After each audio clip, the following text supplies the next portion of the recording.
So I wanted to talk today about what things are you in control of and how can we start recognizing that to help yourself further. Now, I have a mum of 2 kids. I have a 9-year-old and a 5-year-old. We have a busy little life. My kids, most nights we have some form of sporting activity or something on. I work for myself.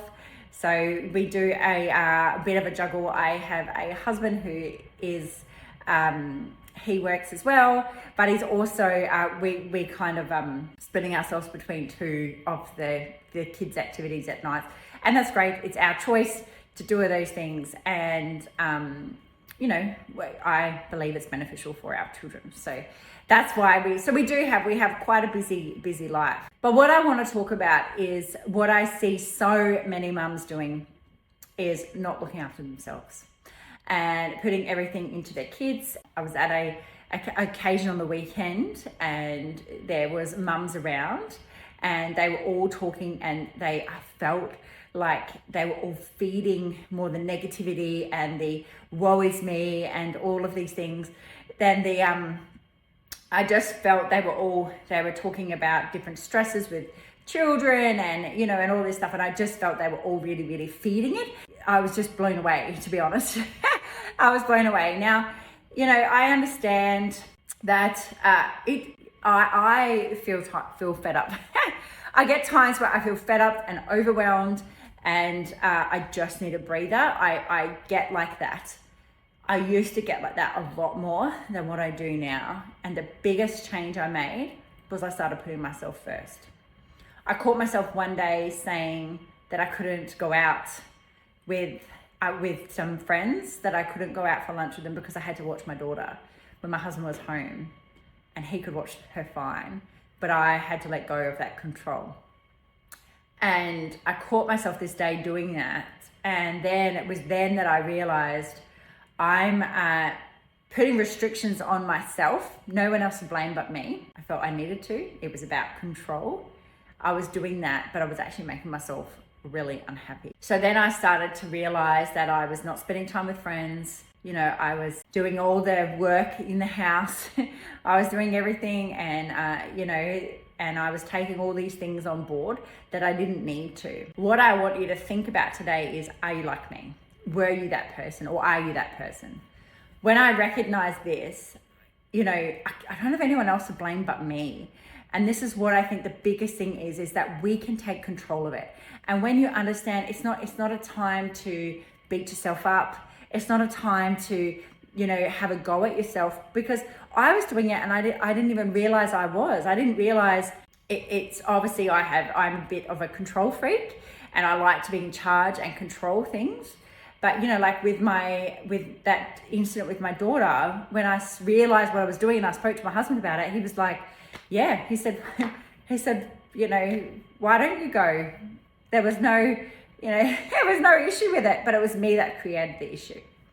So what I want you to learn from today, or learn from my experience, is that there's things that, so in this circumstance, I'll backtrack. In this circumstance, when I was feeling this way, I realized I was unhappy.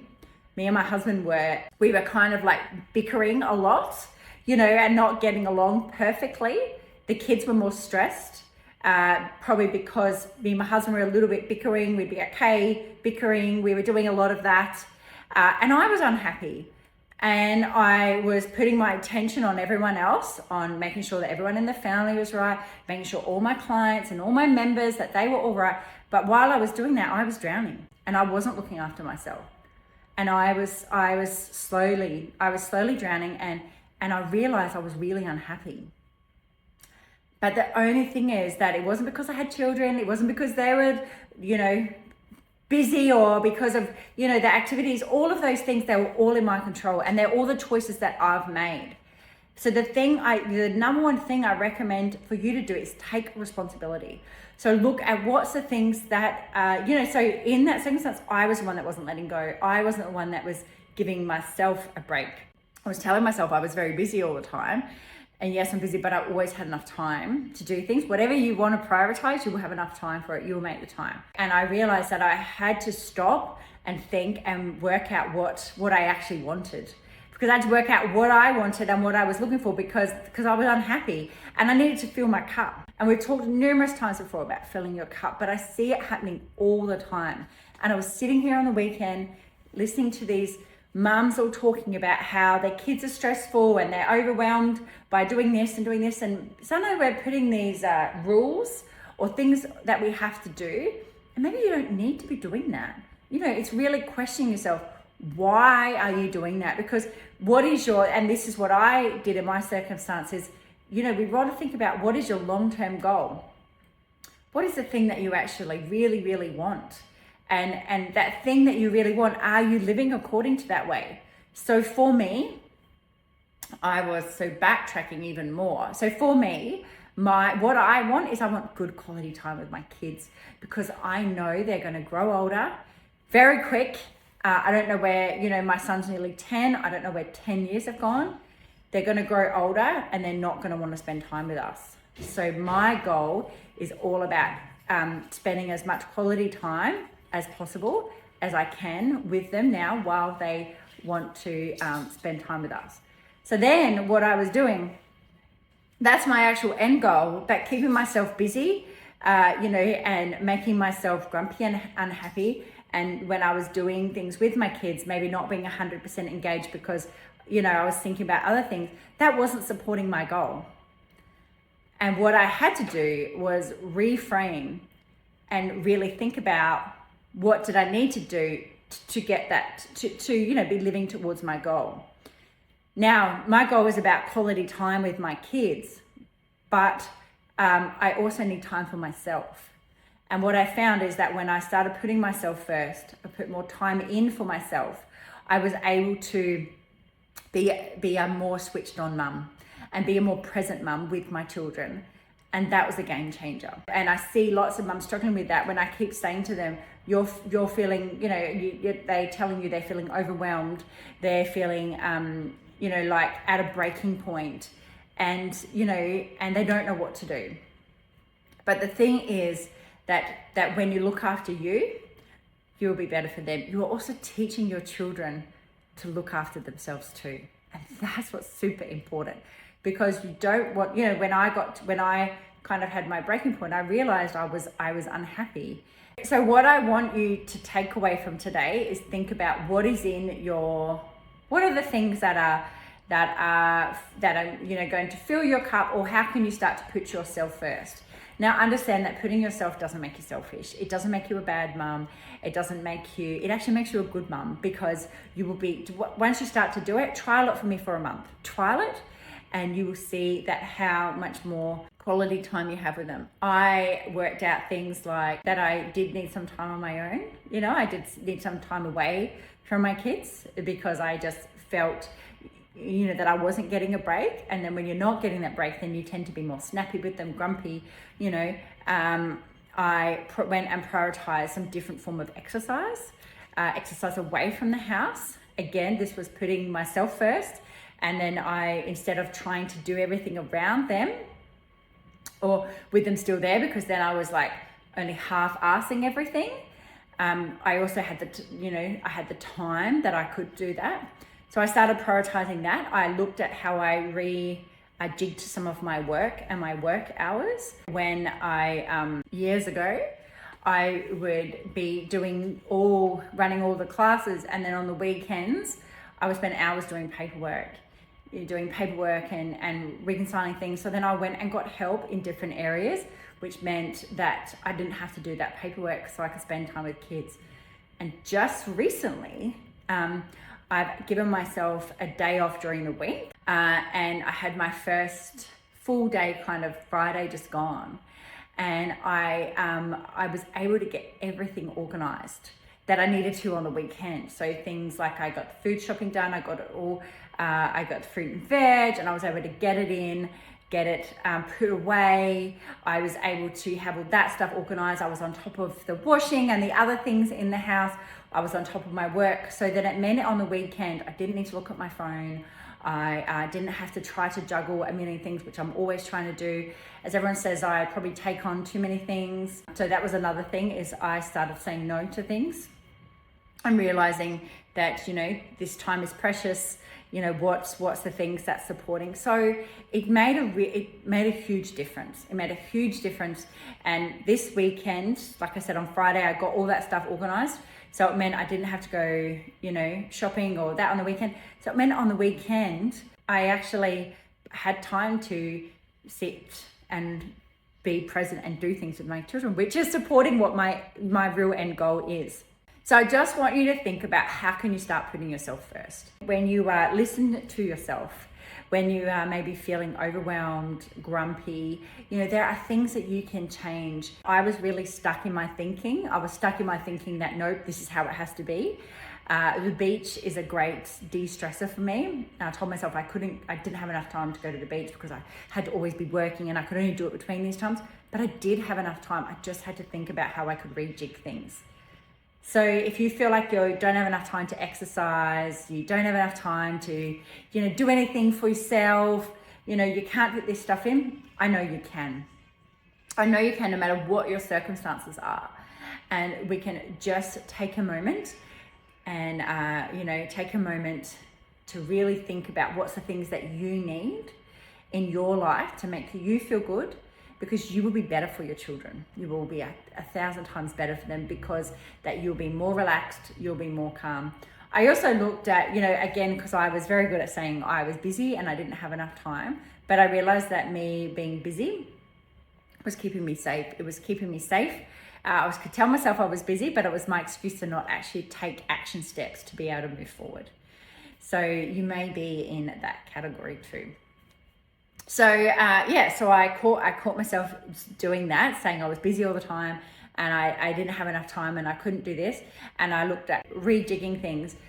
Now, the thing to understand about our brain is it's always wired to keep us safe. Now, what is safe to our brain is just what's familiar. So if you are constantly, think about how you speak. These ladies on the weekend were being quite negative, and they were feeding each other. So think about who you're hanging around with, and you know, what are you talking about? Yes, there's times that my kids have me at breaking point and you're like, rah! Of course, we're all like that. But if we continually talk about the negative things, that we're focusing on that is all that's going to keep coming back to us. That is all that our brain's going to know. It's all that's going to keep cycling. So, you know, but again, get out your frustrations, journal it out, maybe speak to a friend, you know, but if you're continually going on about it, like these ladies were all talking about things that, you know, they could all be stressful, but there was lots of action steps that they could have taken if they were willing to look at making changes that could have changed how they were feeling. And what I want you to think about, yes, taking steps forward is hard. Making a change is hard, but staying the same is harder. And not making any change is harder. And how do I know? Because I stayed the same for a long time. And now that I've made a change, because I got to a point where I was so unhappy and I was miserable, and I was like, this is not good for my children, for me. You know, I didn't want that. Because I got to that point, you know, I had to get to that horrible point before I made a change. And I want you to start recognizing it before you get to the point that I did, because you can start making changes earlier. And the littlest things, like I probably spent all last year wanting to give myself that day off, but then I thought I couldn't. And I've done it this year, and I just can't believe the difference it made. That one day, changing around those people, it's just given me so much more time to do things according to my weekend. And I know I work for myself, so I have a different form of flexibility, but there will always be something in your reach. The other thing I was going to talk about before is I always said I was busy. You know, I was busy and I didn't have enough time, but I happened to have enough time to get through lots of series on Netflix. So, you know, you look at your screen time on your phone, look at, are you watching lots of things? You could be spending your time differently, and making, little changes has a big impact long term. So please don't live, and please don't keep feeding that negative cycle of that, that things are out of your control. It's stressful and it's hard because you're just feeding it all more. The biggest thing that I did when I looked at making changes is I wrote a list. I like writing things down. I wrote a list down, and in one section I wrote down the things that were stressing me out, and then I looked at what was in my control and what wasn't. The things that were in my control, what could I make changes to? And I use that strategy all the time. I always think, okay, what's in my control? The other thing is, which I mentioned about at the start, is about taking responsibility. So when you take responsibility for things, it's no one else's fault. It's not, it's not my kid's fault. It's not my husband's fault. It's not my co-worker's fault. It's not my member's fault. It's nobody's fault. It's mine. It's not a reason to have a beat up about myself, but it's to just take responsibility because it's something that was my responsibility. I can also be responsible to make the change. And really those two things are one of the biggest steps that you can take forward, because you can know what you can change. So I'm going to leave you with that today. So I just want you to think that if you are in that cycle of feeling like things are overwhelming, you're feeling unhappy, and you're not quite sure, or you may not even realize, I want you to think about what can you do to fill your cup, what things are in your control, and what things can you take responsibility for. And take those 3 kind of action steps away today, and hopefully move forward and start making some changes. Now, if you need any help with this stuff, send me a message, because we have lots of programs that deal with this stuff specifically. So I love you and leave you today. I'll speak to you soon.